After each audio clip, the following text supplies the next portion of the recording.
साल 2007 का अंत हो रहा था। इराक युद्ध की आग अब राख में बदल रही थी और राष्ट्रपति बुश ने मिशन पूरा होने का ऐलान कर दिया था। अब बारी थी मलबे पर नई इमारतें खड़ी करने की। इसी बीच साजन मैथ्यूज और उनके साथी साजन आइजैक को इराक के एक तपते रेगिस्तान में एक निर्माणाधीन पाइपलाइन की सुरक्षा के लिए भेजा गया। वहां काम कर रहे सभी अमेरिकी ठेकेदार मारे जा चुके थे। उनका मिशन सीधा था, इससे पहले कि नए मजदूर वहां आए, उस अदृश्य कातिल को ढूंढ निकालो जिसने इस नरसंहार को अंजाम दिया था। दोनों सैनिक झाड़ियों और पत्थरों की ओट में दुबक कर बैठ गए। तपते सूरज की आग के नीचे 20 घंटे बीत गए, लेकिन धूल के बवंडर के अलावा वहां कुछ नहीं हिला। मैथ्यूज का धैर्य जवाब देने लगा। उसे लगा कि हमलावर जा चुके हैं और यह जगह अब सुरक्षित है। उसने तर्क दिया कि यह किसी बड़ी टीम का काम था जो हमला करके भाग चुकी है।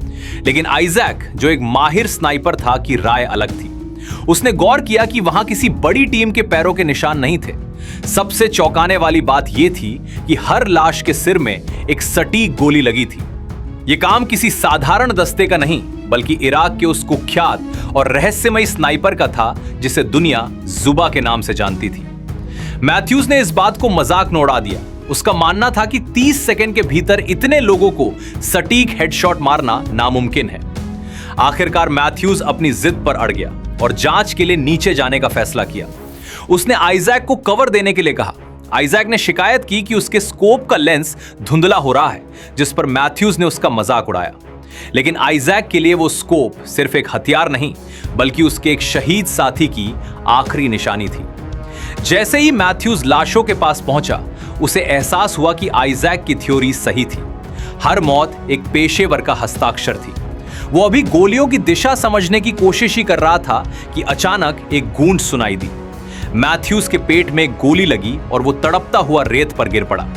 अपने दोस्त को बचाने के जुनून में आइजैक पागलों की तरह टेढ़े मेढ़े रास्ते से दौड़ता हुआ नीचे आया।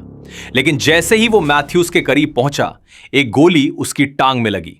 दर्द से कराते हुए आइजैक के पास पीछे हटने के अलावा कोई रास्ता नहीं था। वो एक टूटी हुई दीवार के पीछे छिप गया, जबकि उसका दोस्त खुले मैदान में मौत से लड़ रहा था। तभी आइजैक को मैथ्यूज की आवाज फिर सुनाई दी। वो होश में आ चुका था। आइजैक ने जुबा को बातों में उलझाए रखा और मैथ्यूज को स्नाइपर की लोकेशन बताई। मैथ्यूज ने एक धातु के टुकड़े का इस्तेमाल करके कचरे के ढेर की ओर निशाना साधा। आइजैक भी चिल्लाकर जुबा का ध्यान भटकाता रहा। इसी बीच जुबा ने खुलासा किया कि वो कभी बगदाद में एक शिक्षक था, जिसके छात्र अमेरिकी हमले में मारे गए थे। जब मैथ्यूज अपनी राइफल से आखिरी हमला करने ही वाला था, जुबा की एक गोली उसके कंधे पर लगी। आइजैक उसे बचाने के लिए दीवार के किनारे तक गया, लेकिन जुबा ने बिना रहम किए मैथ्यूज के सिर में गोली मार दी। अपने सबसे अच्छे दोस्त को मरते देख आइजैक टूट गया। उसने जुबा के सामने रोते हुए अपना सबसे बड़ा राज कबूल किया कि उसने अपने पिछले साथी को गलती से खुद गोली मार दी थी और वो इस ग्लानि में जी रहा था। अचानक रेडियो पर असली अमेरिकी सैनिकों की आवाजें आने लगी। आइजैक खुश हुआ, लेकिन उसकी खुशी पल भर की थी। उसने सुना कि जुबा आइजैक की पहचान चुराकर रेडियो पर मदद मांग रहा था। यह एक महाजाल था। जुबा ने आइजैक का इस्तेमाल करके एक रेस्क्यू टीम को मौत के मुंह में बुला लिया था। आइजैक ने अपनी आखिरी ताकत जुटाई। जैसे ही हेलीकॉप्टर पास आए, उसने दीवार को धक्का देकर गिरा दिया ताकि धूल का एक पर्दा बन जाए। वो पागलों की तरह कचरे के ढेर पर गोलियां चलाते हुए खड़ा हो गया। उसे लगा कि उसने जुबा को मार गिराया है।